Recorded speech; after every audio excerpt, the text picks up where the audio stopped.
Kenji Eno was a gifted musician and game designer who died too early at only 42 years of age. He's most known for horror games D, Enemy Zero and D2, but also even more experimental stuff like Real Sound, Kaze no Regret, which aimed to be a game for blind people, a sound novel that really put the sound front and center.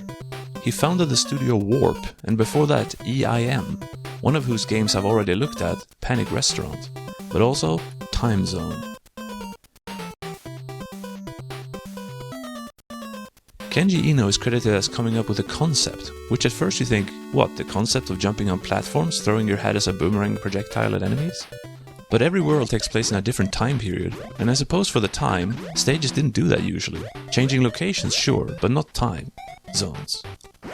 Anyway, Time Zone isn't radically original or anything. The art style with the depth in it looks similar to Wagyan Land or Doki Doki Yuenchi, and the water and lava rising up and down is taken from Capcom's Kamen no Ninja Hanamaru, aka Yonoid. You collect bells in the stages, and when the clock in the middle strikes 12, you get to ride a skateboard like in Adventure Island, and Kamen no Ninja Hanamaru, only you're invincible like a Mario star.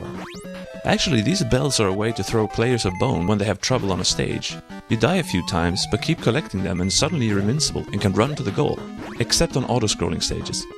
It reminds me of the white Tanuki suit in later Mario games, but here it doesn't come across as patronizing. The villainous Doctor looks like an even cartoonier Dr. Wily, kidnapping your girlfriend and escaping to new time zones every time you beat a world. But unlike games like Wagyan Land or Yonoid, Time Zone did have the sense to have proper boss fights. Their patterns aren't terribly difficult, but this being a one-hit kill game, it can still pose a challenge. Once per world map, there's a level which is a kind of quiz or test, like watch a bunch of pterodactyls fly across the screen, then answer how many there were, how many of a certain color, or just guess what's going to fall out of the space shuttle. Luckily you don't have to win at these, but if you do you get 3 extra lives. You also get extra lives after certain amounts of points gained after stages. Your boomerang hat can be sort of manipulated in a way that if you don't catch it, it'll keep looping around you until you do, killing enemies it comes across in the meantime, which is something skilled players can exploit, but for the rest of us it can be a bit unreliable at times. You have a B-dash, which is quite quick, which can both be a blessing and a curse. Personally, I prefer a careful approach.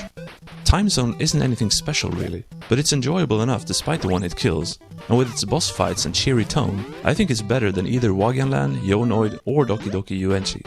So thank you for this, Kenji Eno, and in your honor, I shall now romanize your name the right way.